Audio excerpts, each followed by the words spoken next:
জাহিদুর রহমান, শিফাত যেমনটি বলছিল বিরতিতে যাওয়ার আগে, আমি সেই জায়গায় যদি আপনার কাছে আসি যে যারা এখন ফুল দিতে গেল তাদের আমরা হেনস্থা হতে দেখলাম, যারা শোক প্রকাশ করেছে তাদের কালচারাল ফ্যাসিস্ট বলে জুতো মারা হচ্ছে, সেটা দেখছি। শিফাতের প্রশ্ন হচ্ছে যে হাসিনাকে ফুল দিতে গেলেও যদি এই কাজটা করা হতো কি না, আসলে কিভাবে ডিল করা উচিত? আমরা দেখছি এক পক্ষ বলছে কালচারাল ফ্যাসিস্ট এবং কালচারাল ফ্যাসিস্টরা তাদেরকে বলছে রাজাকারের তাবেদার। আমি এই 15 আগস্ট আসার আগে একটা আলাপ করেছিলাম যে মুজিবের এই 15 আগস্টকে নিয়ে আমাদের কি করা উচিত। প্রথম কথাটা হচ্ছে আওয়ামী লীগের সব কর্মকাণ্ড কর্মসূচি নিষিদ্ধ আছে। সো 15 আগস্ট বা অন্য কোনো ইস্যুতে তারা তাদের দলীয় ব্যানারে কোনো কিছু যদি করে, এটা একটা ক্রিমিনাল অফেন্স।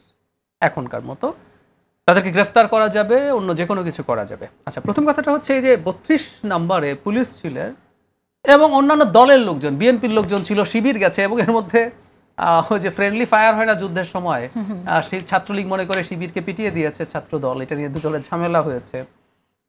ছাত্র দলকে কে দায়িত্ব দিয়েছে এই কাজটা করার? আমরা ধরে নিলাম আওয়ামী লীগও যদি তার ব্যানার নিয়ে যেত, তাহলে একটা নিষিদ্ধ কাজ করেছে, ওটা ঠেকানোর দায় কি ছাত্র দলের, ছাত্র শিবিরের, বা অন্য কোনো ছাত্র সংগঠনের?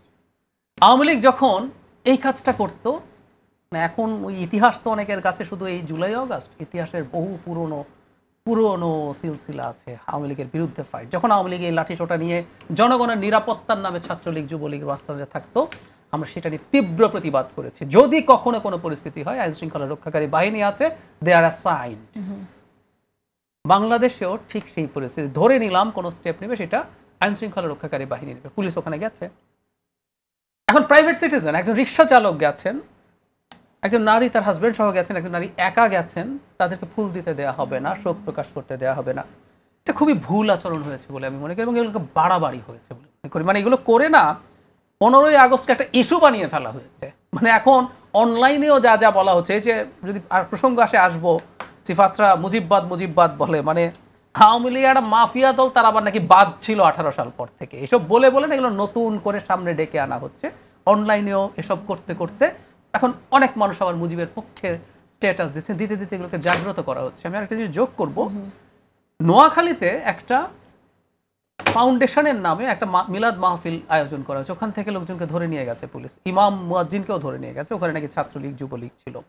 একটা প্রশ্ন আছে, সেটা হলো ছাত্রলীগ যুবলীগ তাদের কর্মসূচি নিষিদ্ধ আছে, ফাইন, কিন্তু এখন প্রশ্নটা হচ্ছে তার কর্মসূচিটাকে কোনটাকে তার কর্মসূচি বলবে? ওটাকে ওর ব্যানারে করতে হবে? কোনো এককালে কেউ ছাত্রলীগ যুবলীগ করেছে, সে এখন একটা মিলাদ পড়তে গেলেও সেখানে সেটাকে আওয়ামী লীগের কর্মসূচি হিসেবে ধরে আপনি গ্রেফতার করেছেন। অনেকগুলো গুরুত্বপূর্ণ প্রশ্ন আছে। আমি একটা কথা প্রায় বলি, খুবই ইউটোপিয়ান শোনাবে, জনতা জনগণের প্রতিরোধ। একটা স্টেট যখন অপারেট করতে শুরু করছে, স্টেটকে কাজ করতে দেওয়া উচিত। আমরা একটা স্টেট গঠন করতে চাইছি। শেখ হাসিনার সময় হাসিনার জনগণই এই কাজটা করতো। আমরা আজকে বিপ্লব ওনারা বলেন, আমি এগ্রি করি না। গণ অভ্যুত্থানের লোকজন সবাই যারা আছেন, তারাও যদি করতে যান, এটা একটা স্টেট ফাংশন করছে এটা মনে হয় না। একটা স্টেটে যা হওয়ার সেটা আইনের ভিত্তিতে হবে। 15 আগস্ট যদি ফুল দেওয়ার সবার জন্য নিষেধ, একটা আইন বানান, আইনটা সমালোচনা হতে পারে, কিন্তু আইন বানিয়ে বলেন যে এটা করা যাবে না। ঠিক আছে, আপনি যেটা বলছেন যে স্টেট করবে, কিন্তু সব ইস্যুই কি সব সময় স্টেট নির্ধারিত হয়? সব সময় স্টেট হতে হবে, otherwise it's not a state. এটা রাজনৈতিক শক্তিগুলোর মীমাংসারও তো প্রশ্ন আছে এখানে। মীমাংসার প্রশ্ন কোনটা ক্রিমিনাল অফেন্স, খুব সোজা সাপটা কথা হচ্ছে এটা একটা ক্রিমিনাল অফেন্স। যদি ফুলটা ক্রিমিনাল অফেন্স হয়, কারণ আমরা পেটাচ্ছি ধরে, এখানে স্টেট কিভাবে ইনভলভ হতে পারে? কারণ ফুল দেয়া তো ক্রিমিনাল অফেন্স না। যদি না হয়, নাগরিকেরও কিছু করার অধিকার তাহলে শেখ হাসিনার জন্মদিনেও শেখ হাসিনাকে ফুল দিয়ে দেবে মানুষ? যদি সেটা ক্রিমিনালাইজ আমরা না করে দেবে, এবং যদি যেটা স্টেট ক্রাইম হিসাবে মনে করে না, আমরা এটা নিন্দা করতে পারি। কি পারি? আমরা এই যে মানুষজন গেছে সেটা নিন্দা করতে পারি, যারা মুজিবের শোক জানানোকে খারাপ মনে করি নিন্দা জানাতে পারি। শেখ হাসিনার জন্মদিন বা 5 আগস্ট শেখ হাসিনার পলায়ন দিবসও কেউ যদি শোক প্রকাশ করতে চায়, আমরা নিন্দা জানাতে পারি কথার কথা। তাহলে আপনি মনে করছেন যে নিন্দা প্রকাশের ভাষা হিসেবে যে জুতো পেটা করছে ব্যানার? No way. এবং আপনি ফিজিক্যালি অ্যাটাক করছেন কাউকে, you don't have that right. It's a criminal offence. যারা এই কাজ করেছে, উচিত ছিল পুলিশের তাদেরকেই ধরা। একটা কথা মনে রাখতে হবে, আমরা যখন ন্যায় বিচার বা ইনসাফের কথা বলি, ওটা সবার জন্য, এটা শেখ হাসিনার জন্য। এদের কথা বাদ দেন। শেখ হাসিনা যদি কালকে বাংলাদেশে আসে, জনপ্রতিরোধ আমি চাই না, কিন্তু আমি চাই তাকে ধরে আনা হবে, ধরে এনে কোর্টে তোলা হবে, বিচার হবে, বিচারে তার অনেকে বলেন তার অসংখ্যবার ফাঁসি হলে তার পাপের প্রায়শ্চিত্ত হবে না, যাই হবে বিচারের মাধ্যমে হতে হবে।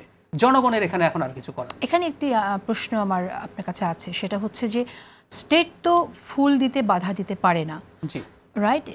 ফুল দেওয়ার জন্য, শোক প্রকাশের জন্য কোনো আইন করতে পারে না। ধরলাম করলো, আপনি বললেন যেটা ফ্যাসিজমের কিন্তু একটা আইন ধরেন আপনি করলে আমরা সমালোচনা করতে পারি, সমালোচিত আইন নাই, বিশেষ ক্ষমতা আইন তো সমালোচিত, ওটা আছে তো, ওটার মধ্যে এই সরকার 40 জনকে গ্রেফতার করেছে। মনে করছেন যে ফুল দেয়া যাবে না এই সব শোক দিবসে যদি আইন হাসিনাকে, বা যদি আপনি তাকে ধরতে চান ওটাকে ডেফিনেশনে আইনে ক্রিমিনালাইজ করতে হবে, আদারওয়াইজ আপনি পারেন না, এবং আপনি না পারলে জনগণেরও, মানে যেটা ইভেন বেআইনি কাজ। এর আগেও আমি একটু ক্লিয়ার করি আরো, আওয়ামী লীগ মিছিল করছিল, মানে বিএনপির এবং ছাত্র দলের অনেকে তাদেরকে পিটিয়ে টিটিয়ে ভিডিও করে করে খুব বীরের মতো এটাকে পাবলিশ করছে, তখন তো আওয়ামী লীগ নিষিদ্ধও ছিল না। আপনি কিসের ভিত্তিতে ওকে পেটালেন? কিসের ভিত্তিতে ওর মিছিল ছত্রভঙ্গ করলেন?